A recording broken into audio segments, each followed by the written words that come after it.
আলহামদুলিল্লাহ, আবারও আমরা 25 জনের ফ্লাইট দিতে সক্ষম হলাম। আসসালামু আলাইকুম, সবাই কেমন আছেন?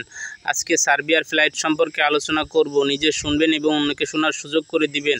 আর আপনি যদি নতুন করে আমাদের এজেন্সির কাছে ফাইল জমা দিতে চান তাহলে অবশ্যই কমেন্ট করবেন। আপনি যদি কোনো কাজ জেনে থাকেন, যদি ওই কাজের সার্টিফিকেট আপনার কাছে থাকে, তাহলে আপনি আমাদের সাথে যোগাযোগ করুন। তাহলে আমরা ওই কাজটা আপনাদের খুঁজে দিতে পারবো। আর আপনি কি কাজ জানেন বা আপনি কোন কাজে গেলে সার্বিয়াতে যাওয়ার পর আপনি ওই কাজটা করতে পারবেন, সেই কাজটা আপনাকে খুঁজে দেবে আমাদের এজেন্সি।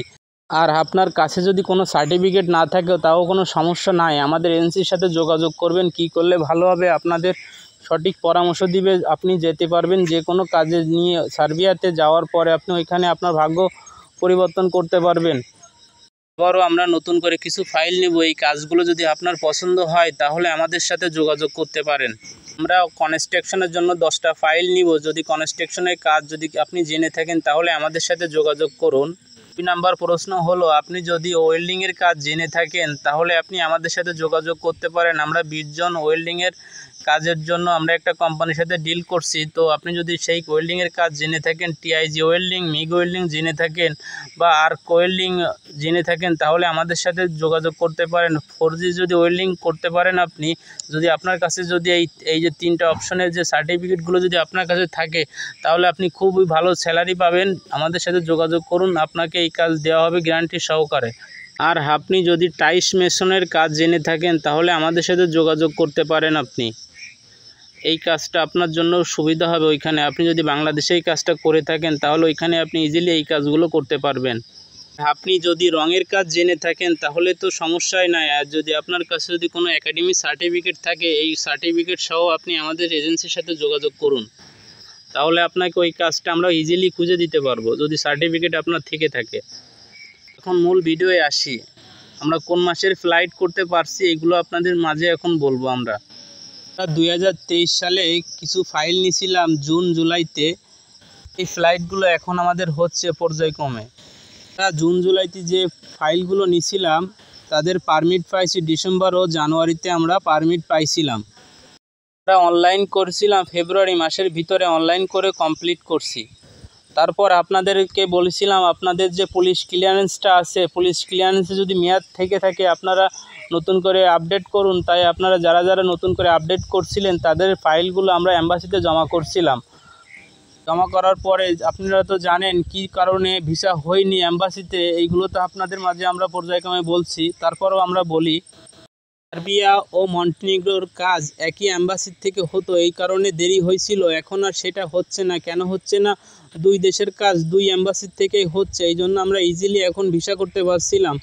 আর যে টেকনিক্যাল প্রবলেমগুলো হচ্ছিল, কিছু ফেক পারমিট অ্যাম্বাসিতে জমা করেছিল, কিছু এজেন্সি আছে 2 নম্বর এজেন্সি, তারা ফেক পারমিটগুলো রিয়েল পারমিটের সাথে অ্যাড করে অ্যাম্বাসিতে জমা করছিল। এই কারণে আমরা ভিসাগুলো করতে পারছিলাম না। তো এখন আর সেই সমস্যা নেই, আলহামদুলিল্লাহ আমরা ওইটা থেকে কেটে উঠছি। এখন আমাদের কাজ ইজিলি এগিয়ে যাচ্ছে, কোনো প্রবলেম হচ্ছে না। আর আপনারা নতুন করে ফাইল জমা দিতে চান অবশ্যই দিতে পারবেন। বর্তমানে আমরা যে ফাইলগুলো নিব ওই ফাইলগুলোর টাকা ধার্য করেছি 8,50,000 টাকা। আপনি ফাইলের সাথে 1 লক্ষ টাকা দিবেন, আর বাকি পারমিট আসার পরে 1 লক্ষ টাকা দিবেন। পারমিট অনলাইন হওয়ার পরে 50,000 টাকা দিবেন, আর বাকি টাকা দিবেন ভিসা হওয়ার পরে। আপনি যে আমাকে টাকাগুলো দিচ্ছেন প্রত্যেকটা টাকার আপনাকে ডকুমেন্টস সাথে সাথে দিয়ে দেওয়া হবে। আপনি যদি প্রত্যেকবার স্ট্যাম্প কিনতে পারেন আমাদের কোনো সমস্যা নাই। আপনি যেবার আমাদের কাছে ফাইল জমা দিবেন তখন পাসপোর্ট দিতে হবে।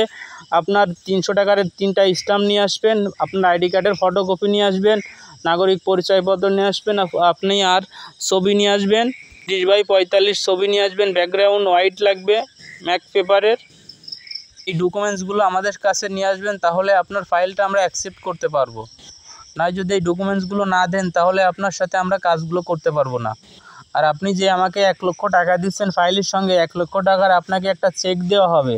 ওই চেক প্লাস আপনার সাথে আমরা স্ট্যাম্প করে নিব। আপনি যে প্রত্যেকবার আমাদের কাছে যে টাকাগুলো দিবেন, তারপরে পারমিট আসার পর যে 1 লক্ষ টাকা দেবেন, সে তারপরও 1 লক্ষ টাকার যে আপনাকে চেক দিব আমরা। আপনার কাছে যে আগে যে 1 লক্ষ টাকা নিয়েছিলাম ওই টাকার চেকটা আমরা নিয়ে নেব। নিয়ে নেওয়ার পরে আপনাকে যে পরবর্তীতে আবার যে 1 লক্ষ টাকা দিচ্ছেন, মোট 2 লক্ষ টাকা আমাদের কাছে দিচ্ছেন, এই 2 লক্ষ টাকার আপনাকে একটা চেক দেওয়া হবে। চেক দেওয়ার পরে আপনার সাথে আবার নতুন করে স্ট্যাম্প হবে। ওই স্ট্যাম্পটা আমরা ক্যান্সেল করে দিয়ে নতুন করে স্ট্যাম্প করব। আপনি যে নতুন স্ট্যাম্প করবেন আমাদের কাছে, তখনই আপনার ওই যে পুরনো স্ট্যাম্পের সাথে ওইটা উল্লেখ করা থাকবে। উল্লেখ করার পরে আপনি যে আমাকে আগের যে স্ট্যাম্প দিয়েছিলেন 1 লক্ষ টাকা, ওইটাও উল্লেখ থাকবে। থাকার পরে যে দ্বিতীয়বার যে 1 লক্ষ টাকা দিয়েছেন, এটা সহ 2 লক্ষ টাকা আপনার ওই স্ট্যাম্পে যোগ করে আপনাকে একটা 2 লক্ষ টাকার চেক আপনাকে দেওয়া হবে।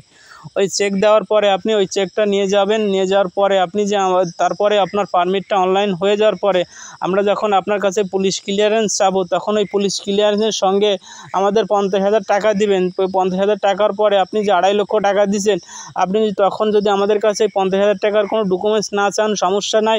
আর যদি ডকুমেন্টস চান, আপনি যদি স্ট্যাম্প কিনতে পারেন, সমস্যা নাই আমাদের।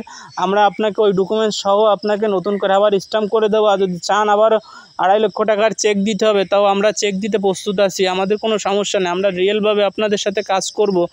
এজেন্সি সপ্তাহে 5 দিন খোলা থাকে, রবিবার থেকে বৃহস্পতিবার পর্যন্ত এজেন্সি খোলা থাকে। তাই আপনি যে ফাইলগুলো আমাদের কাছে নিয়ে যাবেন, অবশ্যই আপনাকে আপনার ফাইল সঙ্গে আপনাকে স্ট্যাম্প করে টাকাগুলো নিয়ে আপনাকে চেক দিয়ে দেবে।